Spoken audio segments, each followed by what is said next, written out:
Hello, नमस्ते। एक बार फिर से आप सभी का स्वागत है आशीष क्लासेस पर।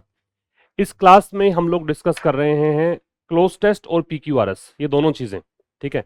और ये दोनों चीज़ें मैं ले रहा हूँ PYQs से, मतलब प्रीवियस ईयर क्वेश्चन से। आपके परीक्षाओं में CGL में जो क्वेश्चंस पूछे गए हैं उनका हम डिस्कशन आज से स्टार्ट कर रहे हैं, क्योंकि अब जब वैकेंसी आने ही वाली है तो आपको तैयार हो जाना चाहिए इस पर्टिकुलर सेगमेंट के लिए, क्योंकि सबसे ज़्यादा प्रॉब्लम्स बच्चों को आती है कॉम्प्रिहेंशन में।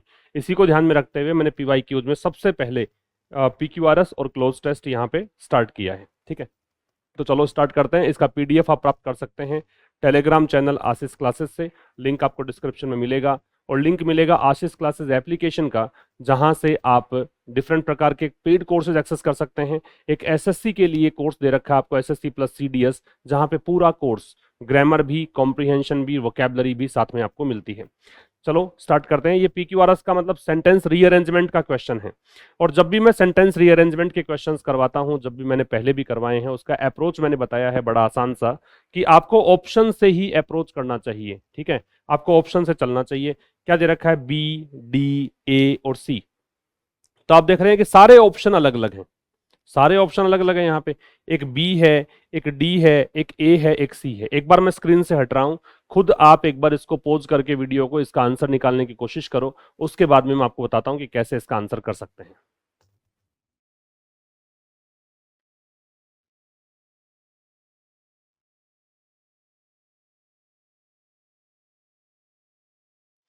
हाँ जी, देखो, पहले बी से स्टार्ट करके देख लो। बी में दे रखा है observatories are places to study place. अब ये कुछ क्या है, मैं ज्यादा इसके अंदर यूं बता दूं आपको कि आपको कभी भी लिटरल ट्रांसलेशन की ओर जाना ही नहीं है।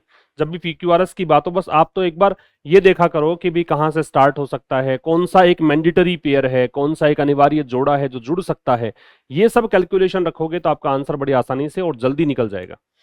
तो बी में दे रखा है observatories are places to study, are places to study place. Observatories क्या हैं? वो ऐसे प्लेसेस हैं जो प्लेस का अध्ययन करने के लिए काम में आते हैं। आसान सी बात है, ये हो सकता है क्योंकि यहाँ पे इंट्रोड्यूस कर रखा है। ठीक है। डी से हो सकता है क्या? Telescopes are placed in the dome shaped roof of the building. Telescopes को यहां पर रखा जाता है। ठीक है। ए से हो सकता है क्या? These can turn. नहीं हो सकता, क्योंकि दीज किसके लिए आया है पता नहीं आपको। ये दीज किसके लिए आ रहा है? ये जो चीजें हैं वो टर्न अराउंड कर सकती हैं। ठीक है, ये बता रहा है, तो यहाँ पे ये नहीं आ सकता। इसका मतलब एक ऑप्शन तो आप 3 नंबर काट दो कि आपका आंसर नहीं होगा। और दूसरा दे रखा है see, they are mostly built on the mountain tops. ये बनी होती हैं। अब ये दे किसके लिए आ रहा है पता नहीं है। तो एक्चुअल में प्रोनाउंस जब आ रहे हैं तो प्रोनाउंस तो नाउन के स्थान पे आते हैं। ठीक है, तो आपको पता नहीं है कि दे से स्टार्ट करें कि दीद से स्टार्ट करें, तो आपके जो आंसर आएगा वो इनमें से आएगा, इन दो में से आएगा। अब आप देखो, देखें, बी में दे रखा है कि भी ऑब्जर्वेटरीज क्या हैं? प्लेसेस हैं टू स्टडी प्लेस। सी में दे रखा है they are mostly built on the mountain tops. हो सकता है कि ये मोस्टली कहां बिल्ड की जाती है? माउंटेन के टॉप्स पर। फिर कह रहे telescopes are placed in the dome shaped roof of the building. ठीक है। These can turn around to track stars with the rotation of earth. समझो, आपको इसके लिए ऑब्जर्वेटरीज के लिए दीज दे रखा है या ऑब्जर्वेटरीज के लिए दे रखा है, ये आपको बताना है। यहां कह रहा है कि ऑब्जर्वेटरीज प्लेसेस हैं, किस लिए? स्टडी करने के लिए प्लेस को। सी में दे रखा है कि ये मोस्टली बिल्ट होते हैं, इसके लिए बता सकते हैं ना। ऑब्जर्वेटरीज जो हैं वो सामान्यतया बने होते हैं माउंटेन टॉप्स पर। फिर कह रहा है डी में कि टेलीस्कोप्स हैं वो प्लेस किए जाते हैं गुंबद की आकृति वाले छत जो हैं उसकी, ऑफ द बिल्डिंग, मतलब बिल्डिंग की जो गुंबद आकृति की छत होती है उस पर। तो डी, और डी के बाद में ए दे रखा है कि ये turn around to track stars with the rotation of अर्थ। अब जो टेलीस्कोप से आप स्टार्स को ट्रैक कर सकते हो, ये पता थोड़ा समझ में आ ही रहा होगा आपको। तो मेरे हिसाब से तो आंसर ये आ गया। अब आप एक काम और कर लो, 2 नंबर और देख लो। दो में दे रखा है D, telescopes are placed in the dome shaped roof of the building. फिर सी दे रखा है ये, अब ये एक तो कह दिया इसने कि ये यहां पर प्लेस होते हैं, अब ये कह रहा है माउंटेन के टॉप्स पर, तो यही थोड़ा सा विरोधाभास आ गया। यहां पे इनको कहा है कि बिल्डिंग की जो डोम शेप्ड रूफ होती है वहां पर इनको लगाया जाता है, और यहां कह रहा है कि इनको माउंटेन की टॉप्स पर बनाया जाता है, तो यही विरोधाभास आ गया। इसलिए आपका आंसर ये नहीं होगा, आपका आंसर क्या आ जाएगा? 1 नंबर। तो इस तरीके से आप PQRS वाला जो क्वेश्चन है वो कर सकते हैं। समझ में आ गई मेरी बात आपको? ठीक है ना। अब एक बार और इसको अच्छे से देख लो। जब भी आपका आंसर बन भी जाए उसके बाद में एक बार और देख लिया करो कि वास्तव में क्या कहा जा रहा था, किसकी बात की जा रही थी, ये सारी कैलकुलेशंस दिमाग में चलेगी तो इस प्रकार के जो क्वेश्चंस हैं गलत नहीं होंगे और जल्दी कर देंगे। कॉम्पिटिटिव एग्जाम में वो जीतता है जो चीजें जल्दी करता है और सटीक करता है, ठीक है, गलत नहीं करता है। अब आज की क्लास का क्लोज टेस्ट हम डिस्कस कर रहे हैं। क्लोज टेस्ट, क्लोज टेस्ट में दे रखा है there is a saying that coming events cast their shadows before. Cast shadow का मतलब होता है कोई भी चीज को स्पॉइल करना, ऐसा मान लो, ठीक है, कोई चीज ठीक चल रही है, प्लीजेंट चीजें हैं, उसको स्पॉइल करके अनप्लीजेंट चीजों में चेंज कर देना, ये होता है कास्ट शैडो, ठीक है। एक प्रकार से काली छाया पड़ना, ऐसा मान लो आप। तो स्पॉइल करना कोई चीज को बुरी चीजों के साथ, इसके द्वारा इसको बोलते हैं कास्ट शैडो। तो एक कहावत है, सेइंग का मतलब क्या होता है, कहावत। एक कहावत है कि that coming events cast their shadows, की जो कमिंग इवेंट्स हैं, आने वाली घटनाएं हैं, वो अपना प्रभाव डालती हैं, नेगेटिव असर डालती हैं पहले ही, मतलब पहले ही बता देती हैं कि कुछ आने वाला है। ऐसा आने वाली घटनाएं पहले ही अपना संकेत दे देती है, ऐसा समझ लो। Dash it is not universally true, लेकिन आगे कह रहा है कि ट्रू नहीं है। अब एक बात समझो बड़ी आसानी से, कि ऊपर तो कह रहा है कि ऐसी एक कहावत है कि ये घटनाएं, जो आने वाली घटनाएं होती हैं, उनका संकेत हमें मिल जाता है। दूसरा कह रहा है कि ये सच नहीं है। तो सोचो, मैंने कहा कि सूरज पूर्व में उगता है और आप कहें कि ये सच नहीं है, तो ये दो बातें विरोधाभासी हो गई। विरोधाभासी हो गई तो एडवर्सेटिव कंडीशन बन रही है। दो चीजें जब विपरीत जाती हैं तो ऐसा चीज लगाओ यहां पे जो विपरीतार्थी अर्थ देता हो। तो देयरफॉर तो नहीं आएगा। देयरफॉर तो क्या होता है, इसीलिए। ये तो परिणाम बताता है, रिजल्ट बताता है। बच्चे ये तीन। इनमें मोर ओवर का मतलब होता है इन एडिशन टू, से मतलब के अतिरिक्त, इन एडिशन टू। ये एक एडवर्ब होता है, ये भी एक एडवर्ब है, इसका मतलब भी इन एडिशन टू है, मतलब दोनों एक जैसा ही अर्थ देते हैं। तो इनका मतलब है के अतिरिक्त। बात समझ में आ रही है?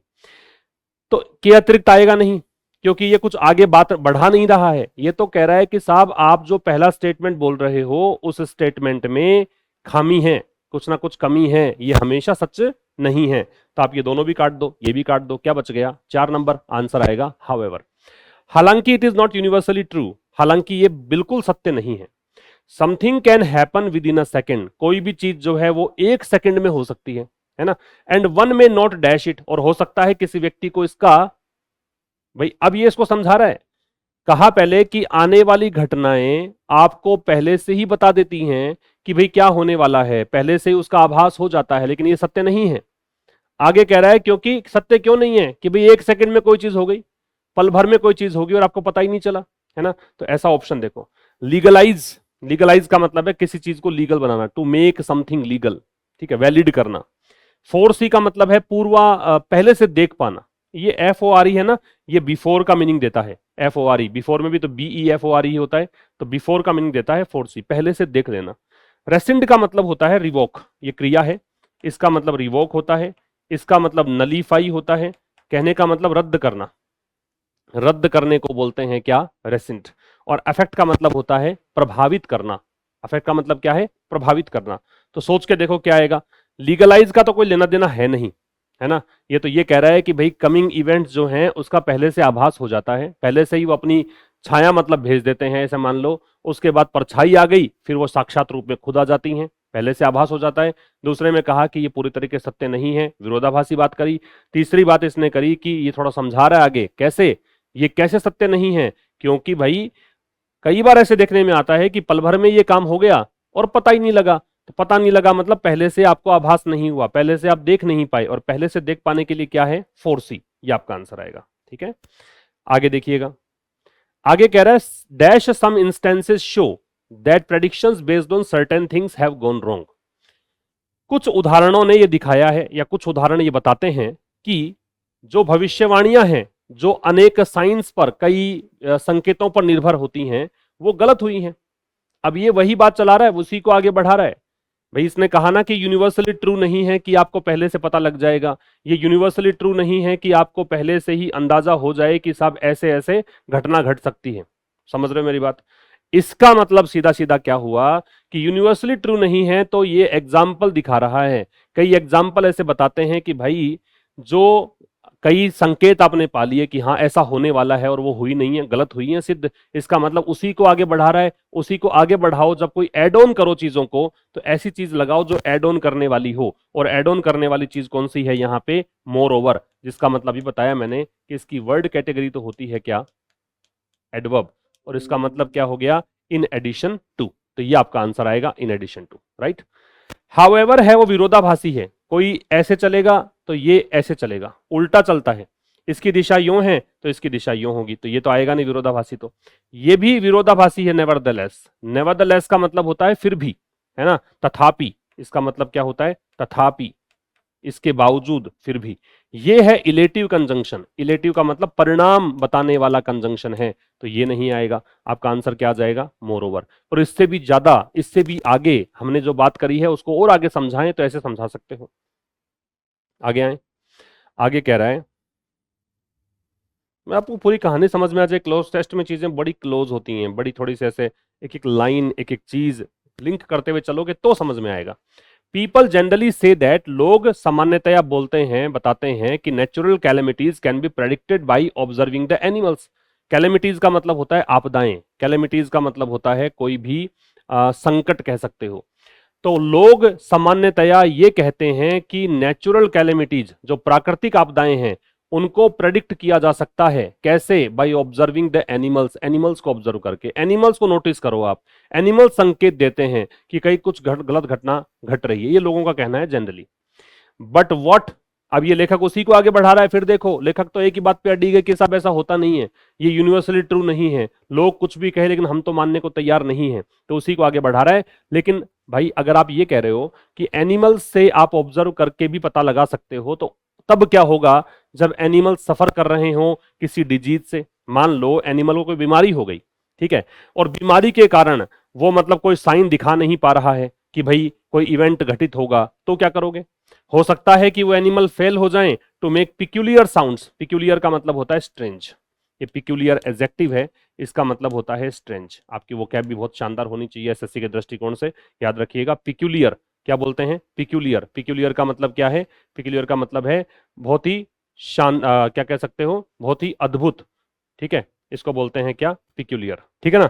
तो और actions about the events which are going to take place, तो ये कह रहा है कि दे में फेल, हो सकता है कि वो असफल हो किस चीज में, विचित्र साउंड्स, मतलब कोई अजीबोगरीब साउंड निकालने में, और एक्शंस या फिर कोई एक्शंस लेने में, करने में, about the events which are going to take place, ऐसी घटनाओं के बारे में जो कि होने वाली है, ठीक है।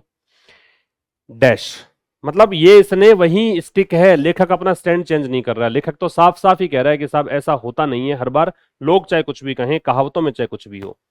अब कह रहा है डैश सम अननेचुरल कैलेमिटीज, कुछ जो अननेचुरल कैलेमिटीज है, कुछ जो अप्राकृतिक आपदाएं हैं, that are likely to appear, जो ऐसा हो सकता है कि संभावना हो, दिखे आपको, जो अपीयर होने वाली हो, may forecast their shadows by some bad omens.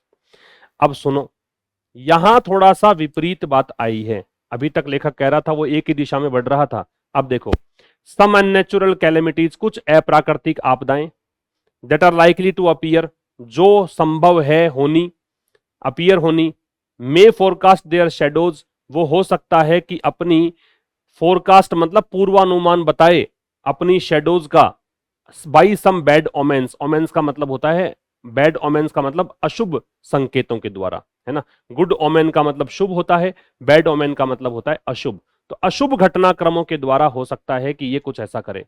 अब ये विपरीत आई कि नहीं आई बात, अभी तक तो कह रहा था कि साहब कुछ नहीं है, जानवरों से भी क्या पता लगेगा, एनिमल्स को भी तुम ऑब्जर्व कर लोगे, बीमार हो तब भी कैसे पता लगेगा आपको, है ना।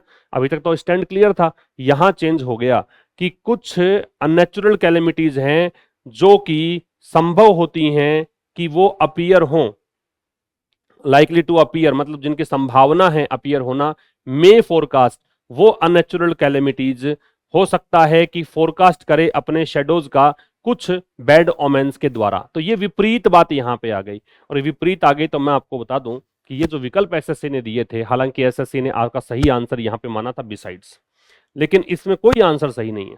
कैसे, डिस्पाइट, तो ये डिस्पाइट तो प्रेपोजिशन होता है, प्रेपोजिशन का फीचर आपको पता है कि प्रेपोजिशन के बाद में हमेशा ही एक ऑब्जेक्ट लगता है, तो यहां तो कॉमा लगा दिया और ऑब्जेक्ट है ही नहीं इसके आगे, ठीक है, तो ये डिस्पाइट तो ऐसे कट गया। देयरफॉर का इसीलिए होता है, रिजल्ट बताना तो पहले कारण बता दिया हो फिर तुम परिणाम पर आ गए हो, ऐसी कुछ इसमें है नहीं घटना, तो ये काट दो।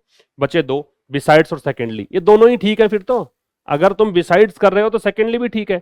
इसके अतिरिक्त, अब ये इसके अतिरिक्त तो तब बताओ जब तुम पहले सही बात कर रहे थे, तो पहले तुम उस कहावत के अकॉर्डिंग चल रहे थे, पहले तुम लोग जो जनरली सोचते हैं उसके अकॉर्डिंग चल रहे थे, तब तुम कहते कि भाई इसके अतिरिक्त ये कुछ ऐसे भी हो सकता है। यहां तो इसने पासा पलट लिया, यहां तो चीजें उसने अलग ले ली, यहां तो चीजें विरोधाभासी आ गई, इसलिए ना तो बिसाइड्स आएगा, और सेकेंडली का मतलब ये भी एक एडवर्ब है, इसका मतलब दूसरी ओर, ये पहले ये बात दूसरी बात ये भी आगे बढ़ाने के लिए आता है, ये भी नहीं आएगा। तो मेरे हिसाब से तो चारों ही गलत है। आपका यहां पे आंसर जो होना चाहिए था वो ये होना चाहिए था। अब मुझे पता नहीं कि एसएससी ने इसको क्यों माना, लेकिन इसका ऑप्शन जो है नेवरदलेस फिर भी मतलब ऐसा होना चाहिए था, विपरीत हाउएवर ऐसा होना चाहिए था, ताकि विरोधाभासी बता सकते। तो ये मेरे हिसाब से तो गलत है। चलो आगे, एक और क्वेश्चन था अपना 5 नंबर। 5 नंबर में कह रहा है dash we should not completely cancel out the possibilities, हमें कंप्लीटली कैंसिल आउट नहीं करनी चाहिए पॉसिबिलिटीज। अब इसने समझा दी बात अपनी कि कई बार ऐसा होता है कि सब अननेचुरल कैलेमिटीज का संकेत मिल जाता है पहले ही, इसका मतलब हमें पूरी तरीके से ये संभावना खारिज नहीं करनी चाहिए कि एनिमल्स जो हैं वो कुछ अननेचुरल हैपनिंग्स को सेंस कर सकते हैं, बता सकते हैं। इसका मतलब उसका वो कारण कि कुछ कैलेमिटीज का संकेत मिल सकता है, उसका परिणाम, तो इसलिए यहां पे क्या आएगा, देयरफॉर, इसीलिए हमें पूरी तरह से खारिज नहीं करना चाहिए, ये आंसर आएगा। तो एक प्रश्न का आंसर मुझे लगता है कि वो ऑप्शंस नहीं होने चाहिए। बाकी एसएससी ने क्यों माना आई डोंट नो। तो ये आपका आज का सेशन था। एक सेशन आपको मैंने दिया PQRS और क्लोज टेस्ट का। अब ये कंटिन्यू रहेगी सीरीज। कंटिन्यू का मतलब ये नहीं कि पर डे मिलेगा, लेकिन मिलेगा अब, क्योंकि आपकी परीक्षा है। मैं चाहता हूं अब, क्योंकि मैंने पहले ही बता दिया था कि इस चैनल पर हम लोग अब सेंट्रल लेवल की वैकेंसी, जो आपकी केंद्र सरकार की भर्तियां हैं, उसको फोकस करेंगे। एक नया चैनल हम बनाएंगे, उस पर हम स्टेट लेवल के वैकेंसीज को फोकस करने वाले हैं। तो इस चैनल पर आपको कंटेंट जो मिलेगा अब, वो पूरा का पूरा सेंट्रल लेवल की वैकेंसीज के फोकस करते हुए मिलेगा। तो ये एसएससी की वीडियोज मैंने शुरू कर दिए हैं, आप इसको आगे शेयर करें अपने दोस्तों के साथ में। और अगर आप नए हैं तो चैनल को सब्सक्राइब जरूर कर लें, ताकि आपको रेगुलर वीडियो के नोटिफिकेशन मिलते रहें। Okay, thank you very much, नमस्कार, अगले वीडियो में मिलते हैं।